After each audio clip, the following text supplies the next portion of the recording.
Apakah sorban imamah yang Ustaz pakai sekarang ini sunnah Rasulullah? Ya. Rasulullah Sallallahu Alaihi Wasallam, ya, beliau memakai imamahnya. Tetapi wallahu alam memakai imamah tidak termasuk sunnahnya. Dalam arti, ya, orang mengilzam dengan sunnah tersebut. Tetapi apabila orang memakai sorban dan memakai imamah, dia taati dengan Rasulullah Sallallahu Alaihi Wasallam, falahu ajrun, maka baginya adalah ganjaran. Dan tentunya bagi orang yang memakai imamah, dia akan memahami tentang hukmul imamah. Jadi hukum tentang berkaitan dengan masalah imamah, masalah bimasi ar-ra's, di mana mengusap kepala itu ada 3 kaifiyah. Kalau kita tidak memakai imamah, maka sunnahnya adalah mengusap kepala semuanya, dari depan ke belakang, kemudian dikembalikan, dan mengusap telinga 1 kali. Bagi orang yang memakai imamah ada 2 kaifiyah. Kaifiyah yang pertama, seperti dinyatakan dalam sebuah hadis, anna Nabiya sallallahu alaihi wasallam masala nasiyatihi wa imamatihi, bahwasanya Nabi sallallahu alaihi wasallam mengusap kepada ubun-ubunnya dan mengusap kepada imamahnya. Dalam hadis Mughirah Ibnu Syu'bah, Nabi mencukupkan kepada imamahnya saja, pemasalah imamah. Jadi orang yang memakai imamah juga dia akan tahu bagaimana cara mengusap apa? Imamah. Tapi bukan mengilzam orang harus memakai imamah.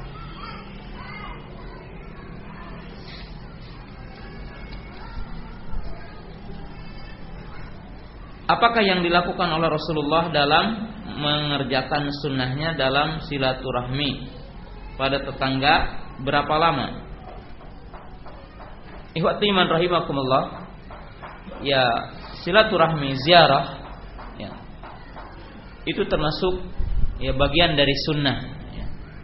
Adapun kalau ditanyakannya lama atau tidak lamanya, tidak ada dalil yang menunjukkan pembatasan lama ataupun sebentarnya orang berziarah. Akan tetapi, ya, adabnya tidak memadorotkan ataupun memberikan hak kepada orang yang diziarahi. Ya, tentunya dia punya hak kepada istrinya, dia punya hak kepada anaknya, dia punya hak pekerjaannya dan sebagainya. Orang harus mengetahui hal itu. Tetapi tidak ada dalil, umpamanya rubu sa'a atau nisfu sa'a atau kada wa kada, tidak ada dalilnya. Kalau ditanyakan tentang tentang masalah masalah lama ataupun tidak lamanya. Yang jelas, ya, baca saja satu buku yang berkaitan dengan adab ziarah, yaitu adab dalam ziarah, ya, seperti mengucapkan salam, mengetuk pintu, adabnya setelah 3 kali tidak boleh melebihi 3 kali. Kemudian tidak boleh ngintip, artinya tidak boleh melihat dari tanpa izinnya. Dan kalau ngintip boleh dicolok matanya, ya. Apabila matanya ditusuk kemudian sakit, tidak ada diatnya. Kalau orang ngintip, ya, kemudian ditusuk sama dia dari dalam, tidak ada diatnya. Bahwa adna minal haram. Jadi istilah makruh, istilah karohah, itu memang ada perbedaan antara istilah mutaqaddimun, di mana istilah mutaqaddimun kadang-kadang haram itu diartikan makruh. Sebab karoha ada 2, karohatu tanzih, ada karohatu tahrim. Tetapi istilah mutakhirin, muhakkikin, maka makruh itu dibedakan dengan haram, di mana makruh adalah adna minal haram, yaitu lebih rendah dari derajat dari derajat haram. Ini hanya mustolahat. Jadi ini hanya istilah saja. Jadi istilah para ulama kadang-kadang berbeda. Dan tentunya bagi thalabul ilmi, setiap ulama kadang-kadang membedakan. Seperti istilah Abu Hanifah rahimahullahu taala, fardu adalah apa-apa yang datang dari Quran, wajibnya. Adapun yang datang dari sunnah dinamakan wajib. Wal Imam Abu Hanifah yufariqu bainal wajib wal fard. Jadi ini hanya mustalahat, dan bagi thalabul ilmi harus paham ini. Jadi artinya istilah. Atau dalam mustalah hadis, seperti makbul, menurut Imam Ibnu Hajar berbeda dengan makbul menurut ulama yang lain. Sebab menurut Imam Ibnu Hajar, makbul adalah lain ila intubi'a. Jadi tidak diterima hadisnya kecuali apabila ada mutaba'ah. Ini istilah menurut Imam Ibnu Hajar rahimahullahu taala. Ini istilah menurut Imam Ibnu Hajar rahimahullahu taala, dan banyak istilah-istilah para ulama yang berbeda. Ya, seperti sebagian para ulama, seluruh hadis ya yang terputus adalah namanya munqati, mau mu'allaq, mau mu'dhal, mau umpamanya mursal, itu dinamakan munqati dan tidak memisahkan. Sebagian para ulama memisahkan satu dengan yang lainnya. Dan istilahnya di sini la musahata fil istilah. Kalau perbedaan dalam istilah sebenarnya tidak menjadi satu prinsip apabila bukan dijadikan prinsip oleh ahli sunnah. Ya, seperti umpamanya kalau ada masalah-masalah prinsip seperti makna yang berkaitan dengan makna akidah, seperti makna iman, makna Islam, makna takdir dan sebagainya.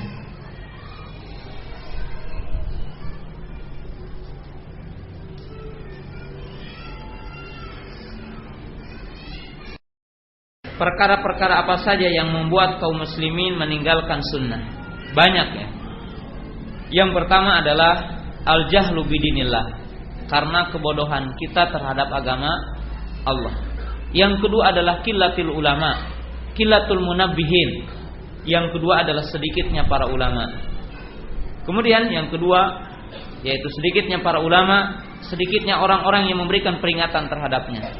Kemudian yang ketiga tidak diragukan lagi apa? Du'atun ala abawi jahannam, yaitu para dai yang menyeru kepada jurang api neraka dari kaum ahlu bid'ah yang mereka itu memunculkan bid'ah. Sebab telah dinyatakan oleh para ulama, man ahya bid'ata faqad amata sunnah. Barang siapa yang menghidupkan bid'ah berarti dia telah mematikan sunnah. Dan yang ketiga tidak ragu lagi bahwasanya apa? Bi'ayah asayyah min adail Islam. Tidak diragukan lagi bahwasanya di sana juga apa? Adanya apa? Adanya rekayasa propaganda dari musuh-musuh Islam yang buruk terhadap kita semua, terhadap kaum muslimin. Ini juga merupakan pengaruh yang sangat besar terhadap matinya sunnah dan tumbuhnya apa? Bentuk-bentuk perkara yang berkaitan dengan bid'ah. Kemudian di antaranya adalah qillatul ihtimam al-muslimin bitolabul ilmi bil ilmin nafi. Dan yang paling dahsyat di semua itu adalah tidak ataupun minimnya kaum muslimin keinginan untuk mencari ilmu. Jadi sedikitnya kaum muslimin keinginannya apa? Untuk mencari ilmu. Ini adalah termasuk apa? Termasuk yang sangat besar. Bahkan yang besar dari itu apa? Yaitu adamul ihtimami bi ilmil hadis, adamul ihtimami bi sunnah. Tidak adanya perhatian kaum muslimin untuk mempelajari apa? Sunnah. Kita tanya, masjid yang mana yang dijelaskan di situ Sahih Bukhari, masjid yang mana yang dibacakan di situ Sahih Muslim, dibacakan Bulughul Maram, dibacakan Riyadhus Shalihin dan sebagainya. Sangat sedikit masjid-masjid yang di sana apa? Diajarkan sunnah. Dan tentunya bahwa kaum muslimin yang membuat hari ini adalah dua perkara. Para pemimpinnya disibukkan dengan kedudukan dan kaum muslimin yang disebutkan dengan harta. Ya, jadi inilah yang menyebabkan kita hari ini bahwa para pemimpinnya mereka sibuk untuk apa? Untuk bagaimana menguatkan kekuasaan mereka, sedangkan masyarakatnya kita semua adalah dilalaikan dengan perkara dunia. Dan inilah yang menyebabkan sunnah ataupun kita jauh dari sunnah. Bahkan ya sekarang ini ya sebagian kelompok menjadikan apa? Menjadikan kekuasaan adalah sebagai poin yang pertama dan utama, menjadi sebuah apa?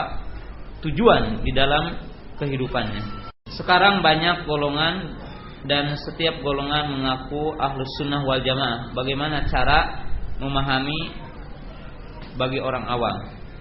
Ya, pertama tidak diragukan lagi adalah thalabul ilmi, yaitu mencari ilmu. Jadi memahami tentang hakikat sunnah dengan benarnya. Itu adalah poin yang pertama. Sebab iya, sunnah ma'rufah, manqulah bitawaturi wa ma'rufah wa mawjudah wa masyhurah fil kutub. Sebab kata-kata sunnah, hakikat sunnah itu dikenal dalam kitab-kitab itu dikenal dalam akwal para ulama. Maka tentunya orang mengatakan sunnah ataupun orang mengatakan sunni ataupun orang mengatakan ahli sunnah tidak semata-mata di dalam pengakuan, tidak semata-mata dalam ucapan, tetapi apa yang tadi disebutkan oleh Imam Sufyan Ats-Tsauri, apa yang dikatakan oleh Imam Sahal Ibnu Abdullah At-Tusturi, itu sebuah barometer buat kita untuk mengetahui siapa si fulan atau jamaah yang mana atau kelompok yang mana yang dikatakan ahlu sunnah. Oleh sebab itu ahli sunnah itu bukan milik seseorang ataupun milik kelompok, sehingga kalau dirinya dikatakan ahli sunnah berarti yang lainnya bukan ahli sunnah. Kalau kelompoknya dikatakan kelompok ahli sunnah berarti yang lainnya adalah bukan ahli sunnah. Tentunya adalah tidak seperti itu.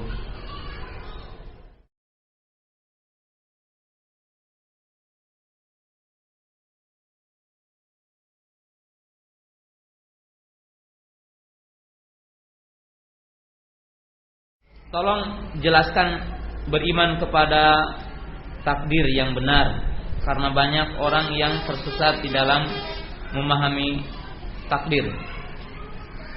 Ya. Arkanul iman bit takdir, yani bi qadaillah arba'an. Jadi rukun iman kepada takdir ada 4. Yang pertama al ilmu bi ilmillah, yaitu beriman kepada ilmu Allah Ta'ala. Yang dimaksud dalam poin ini, kita beriman bahwasanya Allah Ta'ala mengetahui kepada segala sesuatu yang terjadi di muka bumi ini sebelum terjadinya, bahkan sebelum diciptakannya. Allah Ta'ala mengetahuinya, sebab ilmu Allah Ta'ala meliputi segala sesuatu.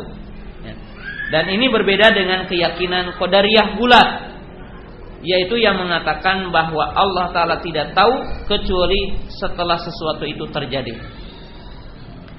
Yang kedua, beriman kepada kitabah.